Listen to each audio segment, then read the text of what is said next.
Right guys, for this exercise video, we're actually going to go through the squat. The squat's one of the most complex exercises for people to do in a gym.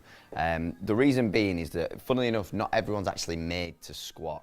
It's a lot to do with things like limb length and the torso length and things like that. So to keep it simple, I'm going to go through the very, very basics, okay? So what Ben's going to do first of all, Ben's going to go through what people typically do wrong in the gym when they're squatting. Now, ideally, you can have a mirror next to you, you can have a mirror in front of you, just so that you can make sure that things like your knees and your shoulders and your back are all aligned.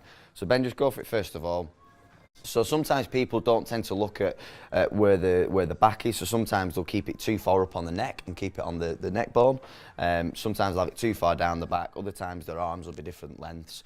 But just go for that now, Ben. So this is typically what people do wrong in the gym. So what we can see is there's a lot of what we call forward flexion on his back, so he's really flexing over at his hips, bringing it forward. What you probably might not be able to see is that his knees are buckling inwards as well, okie doke. What we sometimes other see as well is things like heels coming up, okay, to get further depth, and arching over at the back as well. Yeah, okay, so walk it in again, Ben.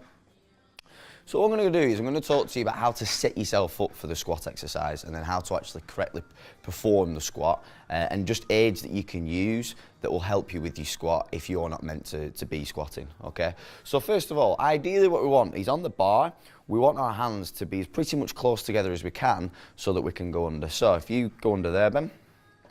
The reason for this is because the more closer your hands are together at the back, the more tension this causes through the back. And what we know about tension is that it's good for keeping your muscles fixed, all right? And this also just kind of acts as almost like a bridge for the bar to sit on. So if your arms are out here, your back's not very tight, but if your arms are closer together, your muscles here pretty much form a bridge for where that bar can sit. Okay, when you're ready? Now, anyone that tells you that ass to grass or, you know, getting your bum to the floor on a squat, it's completely false. It's not true at all. For things like CrossFit and things like that, it's a different story. But for what we're looking at is structural and performance and just general exercise, we don't want to go completely ass to grass, as they say. Okay, so when you're ready, Ben, go down. So what we're looking at is squeezing his shoulder blades together, driving his chest up, and he's got a slight bend in his knee.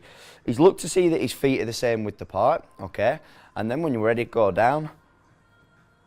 Good, and just hold it about there, okay? So what we can see here is actually the angle here on his shins is the exact same as the angle from the top of his spine to his bottom, and then come up.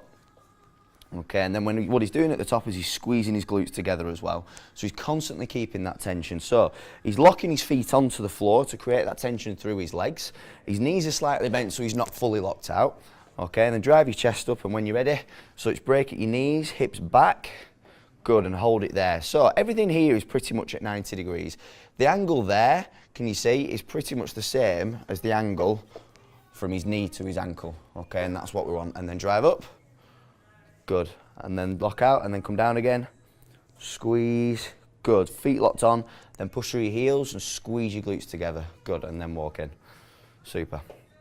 So, the other thing that we'll find is sometimes because of people's limb lengths, they're finding that the heels are coming up, all right, and that the knees are going too far over onto the toes. So what you can do is, luckily we've got this ramp that we can use. The other thing that you can use as well are things like weight plates, things like that, just to elevate your heels up a little bit more. So the typical problem, just do a squat without the bar and just flex right over. So the other thing that happens is people flex too far over. Now if you've got a bar on your back there, the weight's impacting a lot on the lower back. So you'll feel, most people feel squats in the lower back and not through the legs. They get up, put the bar back, and they're holding the lower back. So stand up. So by elevating the heels, put your heels on a little bit furthermore. By elevating the heels, what that does is that causes the back to stay upright a lot more. So imagine you've got the bar now. That's it. And then when you're ready, squat down. That's it. So you can see now, if the bar's here, about there, the weight is a lot more direct through his knees than it was when he was all the way forward, through his legs, sorry, than it was when he was a lot further forward. Okay, don't come up. So grab the bar on this next one, Ben. And this just causes the back to stay upright a lot more. So feet on. Okay, so same thing, same principles. His feet are locked in, he's driving his chest up, locking your feet on, okay, and then break at your knees, sit back into it. Good, and that weight's going straight through there. A bit deeper. Good. So what we want to watch is just go right down to the bottom. Okay, can you see his hips actually start to tuck under? All right, and then come up. So that's not what we want. Okay, what we want to do is drive your chest up.